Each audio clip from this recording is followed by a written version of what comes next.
We're here today to mark the commencement of the Class 390 modernisation programme which is being performed on the Pendolino fleet.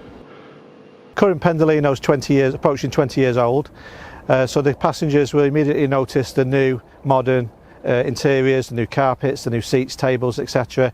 And those that tend to use the shop will notice that the new cafe bar has been revamped and improved.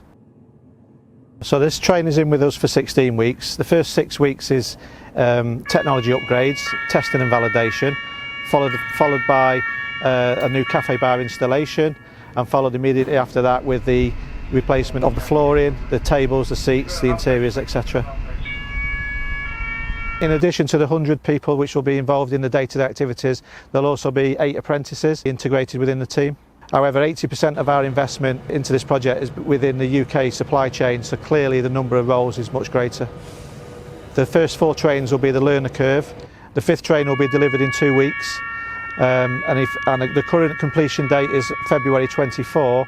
However, we have a desire and an aspiration to accelerate the programme, particularly with the 9-car trains, and to achieve them in 1 week. To many people, the Pendolino fleet is the flagship fleet of the UK, so clearly the project team and everyone involved are very proud to be involved in this investment in terms of technology and passenger comfort.